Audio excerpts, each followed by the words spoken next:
업체들이 굉장히 힘들어하고 있습니다.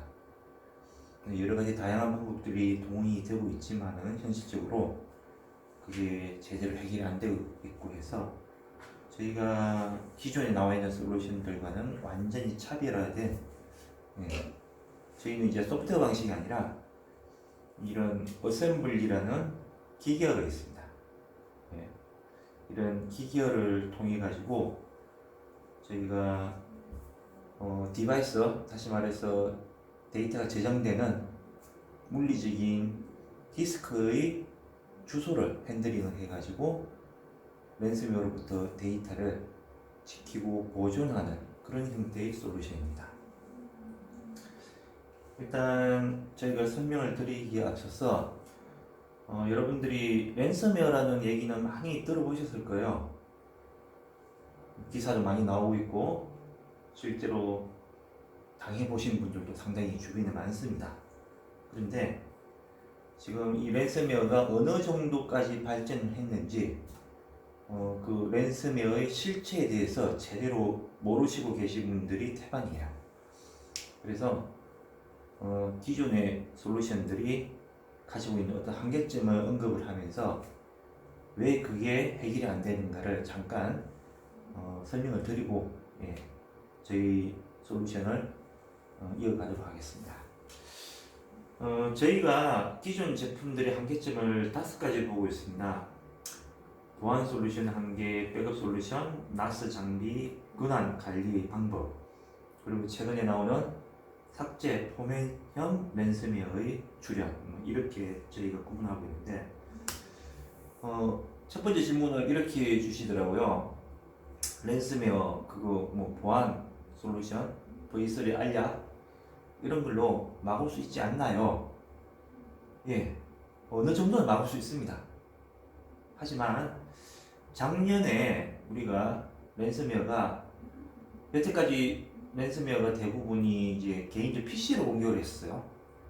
그런데 작년부터는 이 공격 대상이 PC가 아니라 기업의 서버로 넘어갔습니다. 그러면서 여태까지 우리가 알고 있던 악성 코드 바이러스가 아니라 그 서버를 전문적으로 해킹을 하는 단계로 접어들었다는 겁니다. 해킹을 한다는 것은 뭐냐면은 우리가 V3나 알약을 대부분 다 쓰고 계세요. 안 쓰진 않죠. 써보니까. 그런데 그 V3나 알약을 해킹을 해가지고 기능을 마비를 시킵니다. 대표적으로 작년에 3월 12일 출연했던 크라이시스 랜섬웨어 같은 경우에 여기 보시는 이 실행 중인 백신을 먼저 종료를 시킵니다. 그리고 네트워크 정보 연결 이런 부분들, 예를 들어서 서버가 운영되고 있으면은 그 서버하고 연결돼서 돌아오고 있는 뭐 나스도 있을 것이고 기타 백업 시스템도 있을 것이고 여러 가지의 다른 장비들하고 연동을 하겠죠. 그런 그에 관련된 정보를 수집하고 그리고 이제 프로그램을 종료시켜가지고 그런 다음에 랜섬웨어를 공격을 하는 그런 순서로 진행이 되는 거죠. 그리고 이제 4월달에 연이어서 나온 포버스 랜섬웨어, 이거는 우리가 원격 제어라고 해서 RDP 프로토콜을 많이 쓰십니다. 이게 뭐냐면은 서버를 관리하시는 분들은 자기가 앉아있는 자리에서 서버에 접속을 하죠. 어떻게? 원격 데스크탑으로 접속을 합니다. 안 쓸 수가 없어요. 특히나 요즘같이 이제 클라우드 서버로 넘어갈 경우에는 클라우드 서버는 실체의 서버가 없지 않습니까? 말 그대로 가상 서버니까. 이 원격 데스크탑이 아니면 관리가 안 돼요. 그걸 해커들이 알고 해커들도 원격 데스크탑을 타고 들어옵니다. 그래가지고 마치 자기가 앉아있는 자리에서 공격하고자 하는 서버에 직접 접속을 한 그 환경에서 해커가 뭘 먼저 할까요? 거기서 돌아가고 있는 보안 솔루션이나 뭐 V3나 알약이나 이런 거를 해제를 시키겠죠. 그런 다음 랜섬웨어를 갖다 붙는 거예요. 답이 없는 거죠. 맞아요. 작년 12월 달에 이 불안 랜섬웨어라는 것이 또 나왔는데 여기 보시면은 백업 솔루션, 데이터베이스, 백신, 이 서비스를 전부 종료를 시킵니다. 184종의 서비스를 한마디로 이제 죽여버린다는 거죠. 이게 이제 점점 늘어난다는 거죠. 여기 이제 우리가 쓰고 있는 백신뿐만 아니라 기타 뭐 요즘 EDR 같은 이런 조금 더 발전된 보안 툴들도 이제 나중에는 이런 랜섬웨어에 공격을 당하게 되면 그냥 그대로 이제 해킹을 당할 수밖에 없죠. 일단 이런 서비스가 죽게 되면은 그 다음부터는 뭐 공격해서 데이터를 암호화시키는 건 일도 아닐 거예요. 자, 두 번째, 그러면은 백업을 잘 해놓으면 되지 않을까요? 예, 맞아요. 백업을 해야 됩니다. 근데 문제는 이제는 백업 데이터가 먼저 공격을 당한다는 겁니다. 예. 여러분들이 해커라고 한번 가정해보세요. 내가 저 서버를 공격을 해서 돈을 뜯어내야 되는데 가만히 보니까 백업이 되고 있다. 내가 공격을 하더라도 백업된 데이터로 복구가 된다고 한다면은 별로 보람이 없지 않습니까? 그래서 해커들은 뭘 먼저 하느냐면 백업 데이터부터 먼저 찾습니다. 네트워크 정보를 검색을 해서 연결되어 있는 백업 시스템 혹은 NAS 이런 쪽의 데이터를 전부 찾아가지고 백업 데이터를 먼저 공격을 하고 그 다음 이제 서버로 넘어가는 거죠. 작년 이제 2월 달부터 나왔던 랜섬웨어가 보면은 클럽 랜섬웨어 같은 경우에는 백업 서버를 공격을 타깃으로 하기 시작했습니다. 백업 데이터를 공격을 해가지고 먼저 감염시키고 서버를 공격하면은 이제 돈을 안 줄 수가 없게끔 되버리겠죠.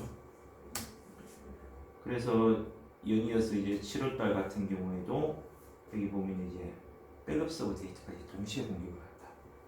이게 이제 해커들한테는 기본적인 순서가 되어버렸어요. 예. 그래서 우리가 이제 백업을 아무리 열심히 해도 백업을 잘하느냐 못하느냐가 중요한 게 아니라 그 백업된 데이터가 랜섬웨어로부터 공격을 당할 수 있느냐 없느냐 그걸 먼저 살펴야 되는 거죠. 자, 세 번째 질문이 그거 계정을 좀 잘 다루면 되지 않느냐. 우리가 이제 루트 계정이 있고 일반 계정이 있어요. 서버에 루트 계정이 아닌 일반 계정으로 관리를 하면은 해커가 뚫고 들어오더라도 계정이 탈취가 되더라도 해커가 할 수 있는 뭐 어떤 기능이 한정되어 있으니까 안전하지 않겠냐 이렇게 생각하시는데 아니에요. 작년에 이제 소딘이라는 랜섬웨어가 나왔는데 얘는 계정을 탈취를 했을 때 일반 계정으로 탈취를 하더라도 스스로 근한을 계정을 상승을 시킵니다. 루트 근한까지. 이거 완전 해커예요. 해킹이죠, 해킹. 그런 다음 이제 랜섬웨어를 부리는 거죠. 그래서 계정 관리를 뭐 어떻게 잘 해가지고는 이제 답이 없다는 거죠. 마지막으로 우리가 지금까지 보아왔던 랜섬웨어는 그래요. 데이터를 암호화를 하죠. 그리고 이제 뭐 랜섬 노트라는 걸 띄워가지고 알리죠. 너 데이터 암호화 됐으니까 비트코인 얼마를 보내면은 내가 키를 보내주겠다. 암호화 방식이었는데 이제는 데이터를 삭제를 하거나 심지어는 디스크를 포맷을 합니다. 예, 디스크 포맷, 파일 삭제. 이게 어떤 식으로 돌아가게 됐냐면은 자, ERP 서버 같은 경우에는 데이터베이스 용량이 그리 크지가 않습니다. DB 용량이 전체 용량을 따져봤을 때 뭐 100기가, 200기가 보통 일반적인 용량이에요. 그보다 더 작은 경우가 더 많고요. 해커가 새벽에 들어와서 서버에 있는 거기에 이제 백업 데이터가 있으면 그걸 먼저 이제 삭제를 합니다. 근데 이게 단순 삭제가 아니라 이레이저 방식이라고 해서 복구가 안 되게끔 삭제를 해요. 그런 다음에 DB를 내리고 DB 데이터를 내려받습니다. 빼내가는 거죠, 한마디로. 100기가, 200기가 정도면요, 한두 시간이면 데이터 빼낼 수 있어요. 빼내가고 나서, 그 다음 뭘 하겠습니까? 그 원래 있던 DB 데이터를 똑같은 방식으로 이레이저하게 지워버리는 거죠. 그리고서는 노트를 띄웁니다. 자, 너 데이터 내가 빼내갖고 지금 있던 데이터는 지워졌고 복구도 안 된다. 되찾고 싶으면 돈을 보내라. 메일을 보내면서 가지고 있는 데이터를 보여주는 거죠. 어쩔 수 없잖아요. 돈을 보내야죠. 그러면 이제 사용자는 그 데이터를 다시 돌려받기 위해서는 어떤 특정한 사이트를 접속해야 됩니다. 이른바 다크웹 사이트라고. 이 다크웹 사이트는 우리가 보통 쓰는 구글이나 익스플로러나 이런 걸로는 접속이 안 되는 사이트예요. 해커가 보내주는 특수한 브라우저로만 접속을 할 수 있어요. 그래서 요즘 뭐 젊은 애들이 이 인터넷으로 마약 거래할 때 다크웹 사이트를 많이 활용하고 있거든요. 그 루트를 통해 가지고 이제 자기 데이터를 내려받게끔 하는 거예요. 그래서 이제 랜섬웨어가 여태까지 우리가 생각했던 것처럼 데이터를 뭐 암호화를 하면 그 키를 보내주고 이런 방식이 또 물론 그 방식도 여전히 있지만은 지금 보시는 바와 같이 디스크를 포맷하고 파일을 지우는 형태로 한 번 더 업그레이드 되고 있는데, 이 신종 랜섬웨어가 문제가 되는 게 이런 식으로 랜섬웨어가 뿌려지게 되면은 우리가 지금 백업을 해놔도 소용이 없어요. 지워버리는 그만이니까요. 예. 그래서 아마 향후 한 2, 3년 안으로는 이런 랜섬웨어가 어떻게 보면 더 극성을 부릴 수가 있을 거라고 봐져요. 왜 그러냐면은 암호화를 해서 이렇게 랜섬을 해놓게 되면은 이 사용자들이 자기 스스로 뭐 암호 해독을 할 수가 없고 하니까 지금 우리 인터넷에 보면은 그 랜섬웨어 데이터 복구하는 업체들이 엄청 많죠. 그 업체들이 수수료를 받아요. 이게 내가 해커 입장에서 1비트코인을 요구를 했는데 그 복구하는 대행 업체들이 그 1비트코인의 뭐 30%나 많을 경우는 50%를 더 얹어가지고 복구 비용을 받고 있거든요. 해커 입장에서는 기분이 어떨까요? 안 좋죠. 아니 내가 열심히 공격을 해가지고 내가 열심히 작업해놨는데 중간에 복구 업체가 별로 하는 것도 없이 내가 본연의 키 가지고 풀어주는 것만 해가지고 내가 요구한 비트코인의 뭐 절반 이상을 가져간다. 기분 나쁘잖아요. 그래서 이런 형태의 랜섬웨어가 이제 나오기 시작한 거예요. 그래가지고 직접 고객하고 다이렉트로 거래를 하겠다. 이제 그 지인 거죠. 자, 우리가 랜섬웨어는 많이 들어봤지만은 이 정도로 지금 발전했다라는 것은 많은 분들이 아마 잘 모르시고 계실 거예요.